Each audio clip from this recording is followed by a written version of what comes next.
Hello, Bridge here. Welcome back to my channel, where we do a little bit of a random assortment of things, which all involve my chronic illnesses. Yay. No, not really. Games, most of them all, out of date and not relevant anymore, which explains my, traction on this channel. And, art things. Yay! There's nothing really negative about art things, to be honest. Oh my god, why is every time I start filming my face itches? That's the thing that happens. Anyway, today we are going to be talking about art stuff because I've been on a little bit of an arc. Also, welcome to my channel where I cannot pronounce anything appropriately. But anyway, I've been on a little bit of an art kick lately and just wanting to make art type videos if that wasn't apparent on my channel. I've been kind of experimenting a little bit there. But yeah, we are going to be talking about art advice. I know. I'm going to impart my wisdom on the art community here on YouTube, on just people passing by who just clicked this for no real apparent reason. Maybe they thought my thumbnail was cute. Maybe they think I'm cute. But anyway, for that, yes, I am an artist, obviously. Subjective, if you think I'm good or not. Yeah, I do pinups, erotica, the whole thing. Most of it cannot be shown on YouTube. Yeah, they would not like it. But I have been posting my art on the interwebs since 2011 when I started out on the DeviantArt, the Wild West of the art community. So I do have quite a bit of advice and things for younger artists. And I'm hoping they're useful to you and not condescending, because I can understand how some advice can seem condescending. So, I'm just going to go right into this and just knock out the biggest one that I've seen and continue to see. And yeah. So the first one is, stop hating on your art. Number one big art advice, big art no is if you're one of those people who just absolutely hates their art, hates on it, is super negative, feels super down about it all the time, slowly train yourself and work on not hating your work. It is yours. It is a part of you and you create it. And you should be its biggest fan. Hating on something all the time, especially if you're trying to gain a skill and work on it, will slow you down in the long run. You are focusing more on all the things that you dislike about your art and the more things that you think that you should be correcting, that you're not seeing what you're good at. I know this is a really hard one for a lot of people. It took me a really, really long time to realize that I had to stop hating on my own work, that I needed to start being my biggest fan of making myself happy with my skill level and where I can be. And once I started doing that, I started noticing that art was a lot more easy and carefree for me. That instead of focusing so hard on making everything perfect so that I would be happy with it, I just started allowing myself to learn at its own pace. I started letting myself experiment with things without having to worry about it being perfect and worrying about making myself happy and all that other thing. Because in the end, I ended up actually being happy with my own work when I wasn't trying to put it down all the time. I could see my mistakes and laugh at them and just let them go and learn for the next time around. As opposed to when I was hating on myself, then I thought everything was a mistake. I thought everything had to be corrected. And instead of actually working on things, I just got so overwhelmed that I just stopped, that I didn't want to do it anymore. It was more frustration than not. My second biggest thing of advice, as I'm still going in right for the throat here, is stop comparing yourself to others. It's very, very close, that first piece of advice, I know, but again, stop comparing yourself to other artists. Those are other people. They're completely other people than you, and I think you know that. But it gets in our heads that we see other artists, we see what they do good, we see how great their art is, and then we look at ourselves and be like, wow, I'm not like them at all. I need to be like them, or I need to have that skill level. And it's like, no, stop. looking at other artists, you don't know what they came from, what their background is. You don't know if they had money for lots and lots of art lessons, or they've never had that, or you just don't know. So when you're comparing somebody, you can't compare them at all because you are two separate people. And it's kind of an uncomparable thing. And everyone's skill is theirs. Just because somebody can draw hands and you can't doesn't mean you need to sit there and be like, well, they're so much better than me. Because there's things that artist is looking at as well in other people's work, maybe even your own, that they're like, dang, they can do hair better than me. And I just, putting myself down for it. This one I know some people have a bit differing opinions on. But, since this is my advice and that's stemmed by my opinions, we are going to use it. But mine is if you're practicing to get better, practice to get better, but do it at your own pace. I know a lot of people in the art community tell you to draw every single day, or draw for a certain amount of hours every day, or stuff like that.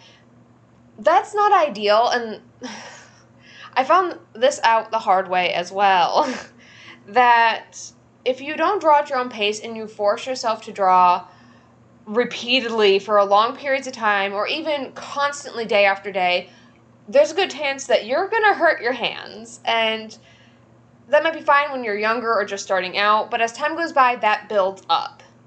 And then you're going to end up with arthritis or hand strain. When I was a teenager, part of the reason why I got hand strain was because I have a chronic illness that causes it. But also it was because I was drawing so often without breaks that my hands couldn't take it anymore. They literally kind of locked up. Like, my drawing hand locked up. I really couldn't use it anymore, and I was forced to take a break.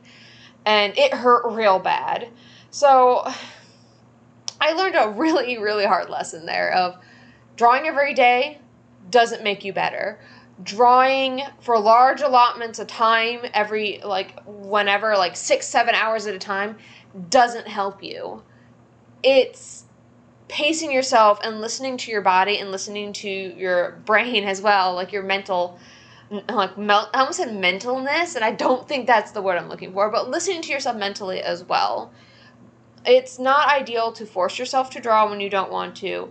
It's not ideal to force your body to do things that it doesn't want to do or can't do at the time. I feel like a lot of times when I'm giving advice, I say a lot of don'ts. Don't do this, don't do that, don't.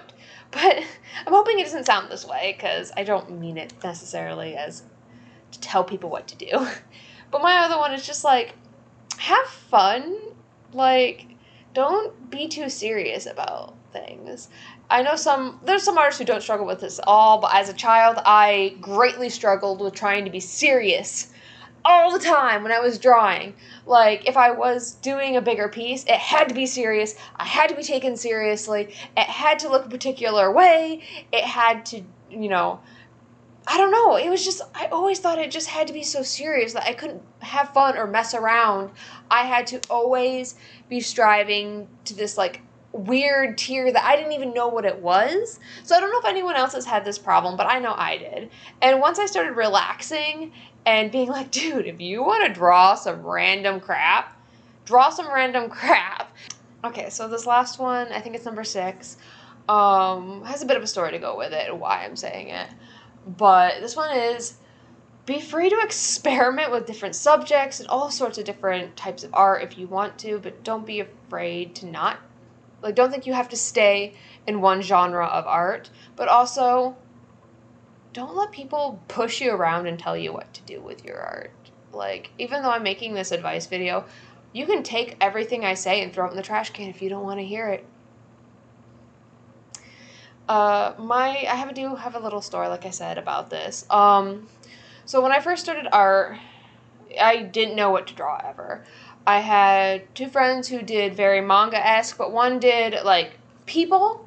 The other one did mostly, I think, anthros and furries, and I didn't know what I wanted to do. And so I tried both of those mediums. I tried cartoons, and, this is the time where actually I was learning a lot as an artist and flourishing because I was trying different things. Until I got this book. I still have it. It's packed. There's a bunch of boxes over here because I just moved, 6 months ago, and we don't have shelves. But you know, it was a fairy book, and I started drawing fairies, okay? That's shorthand of all of it.